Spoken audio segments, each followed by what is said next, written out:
தற்போதைய அண்மை செய்தி. டெங்கு வேகமாக பரவி வரும் நிலையில் தமிழ்நாட்டில் 37 வயதுடைய நபர் உயிரிழந்ததாக அண்மை செய்தியாக பார்த்துக் கொண்டிருக்கிறோம். இதுகுறித்த கூடுதல் விவரங்களுடன் இணைகிறார் எமது தலைமை செய்தியாளர் சிவா. வணக்கம் சிவா, உங்களுடைய கூடுதல் விவரங்களை சொல்லுங்க.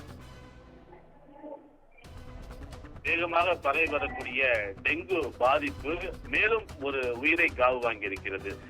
இதுவரை இந்த டெங்குவினுடைய தாக்கத்திலிருந்து இந்த ஆண்டு மட்டும் 4 பேர் வரை உயிரிழந்திருக்கக்கூடிய நிலையில 5வதாக செங்கல்பட்டு மாவட்டத்தைச் சேர்ந்த 37 வயது மதிக்கத்தக்க ஆண் டெங்கு பாதிப்பால் உயிரிழந்திருப்பதாக செங்கல்பட்டு அரசு மருத்துவமனை தரப்பிலிருந்து தகவல் வெளியாக இருக்கக்கூடிய அதே நிலையில பொது சுகாதாரத்துறையும் இந்த தகவலை உறுதி செய்திருக்கிறது. குறிப்பாக இந்த டெங்குவால் பாதிக்கப்பட்டவர் இந்த காய்ச்சலால் பாதிக்கப்பட்டு கடைசி நேரத்தில் தான் மருத்துவமனைக்கு வந்திருக்கிறார் என்றும், எனவே இதன் காரணமாக அவர் உயிரிழந்திருக்கிறார் என்று மருத்துவத்துறை விசாரணையில தெரிய வந்திருப்பதாக பொது சுகாதாரத்துறை அதிகாரிகள் தெரிவித்திருக்கிறார்கள்.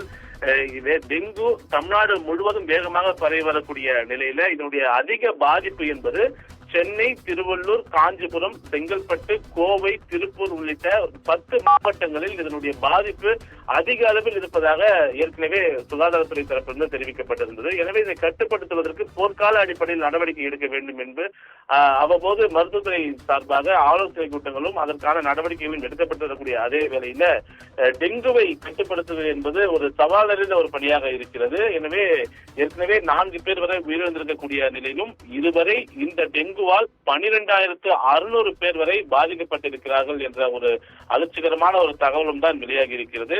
எனவே தற்போது வரை 5 பேர் இந்த டெங்குனுடைய பாதிப்பிலிருந்து உயிரிழந்திருக்கிறார்கள் என்ற ஒரு தகவலை பொது சுகாதாரத்துறை தெரிவித்திருக்கிறது. அதோடு மட்டுமல்லாமல் பொது சுகாதாரத்துறை தரப்பிலிருந்து பல்வேறு அறிவுரைகளும் இந்த இறப்புக்கு பிறகு வழங்கப்பட்டிருக்கிறது. காய்ச்சலால் பாதிக்கப்பட்டவர்கள் உடனடியாக அரசு மருத்துவமனையோ அல்லது அருகில் இருக்கக்கூடிய மருத்துவரை நேரடியாக அணுகி அவருடைய அறிவுரைப்படிதான் மருந்துகளை எடுக்க வேண்டும். தானாக வீடுகளில் மருந்துகளை எடுக்க வேண்டாம் என்ற ஒரு அறிவுரை பொது சுகாதாரத்துறை இயக்குனர் செல்வவிநாயகம் தரப்பிலிருந்து முன்வைக்கப்பட்டிருக்கிறது. எனவே இந்த டெங்குவை கட்டுப்படுத்துவதற்கான பணிகள் ஒருபுறம் இருந்தாலும் டெங்குனுடைய பாதிப்பு வேகமாக பரவி வருகிறது. இதன் மூலமாக மேலும் ஒருவர் செங்கல்பட்டு மாவட்டத்தில் உயிரிழந்திருக்கக்கூடிய நிலையில உயிரிழப்பு 5ஆக உயர்ந்திருக்கின்றது. ஆனந்தி, உங்களுடைய விவரங்களுக்கு நன்றி சிவா.